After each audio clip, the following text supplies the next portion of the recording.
Okay, next on part 2 is about the heating apparatus. So we have a furnace. Furnace is mainly for ignition sample for higher temperature. Usually we want to burn organic materials, and if I can say, like if you have a shell, then you ignite until it become a powder. So usually the temperature is up to 1200 degrees Celsius, right? So these are the muffle furnace. And compare with the drying oven.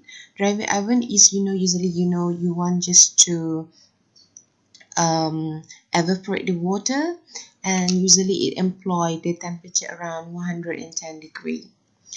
And for the burner is for you use a source of intense heats.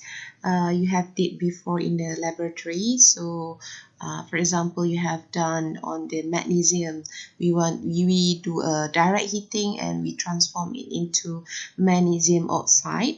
All right. Then water bath. Water bath is usually is we want to have an isothermal, means we want to have a very stable temperature. We control the temperature, and then usually it can be done to 80 degree to 99 degree. So it depends on the setup of the experimental. Then for desiccator, you know that desiccator you have used in the laboratory as well. It's for the drying the sample, and desiccant usually originated from the calcium chloride, silica gel, calcium sulfate, and calcium oxide. So these are the figure of the desiccator. And then for titration, all right, titration is very important here to know the definition.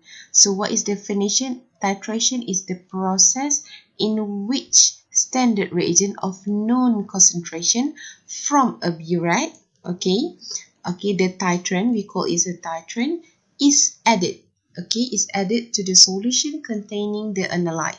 Okay, if we do in a diagram, so we have a burette over here.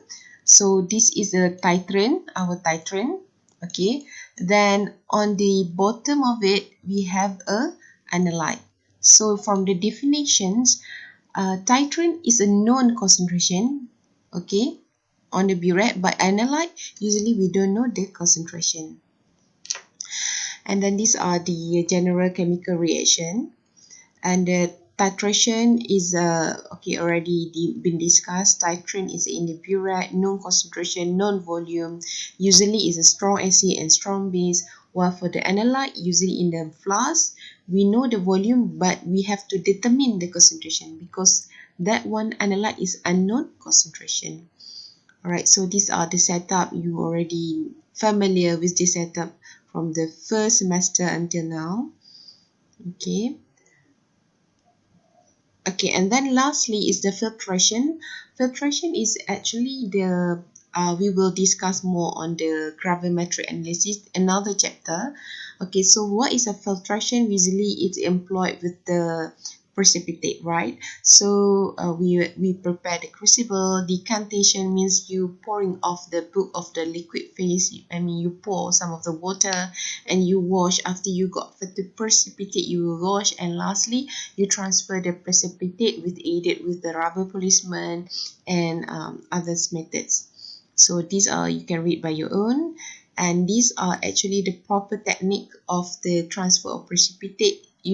It has to come with the glass rod, okay, and then and these are the process. So these are, you can read by your own. And then these also the apparatus that is helping in the precipitate process. Okay, thank you.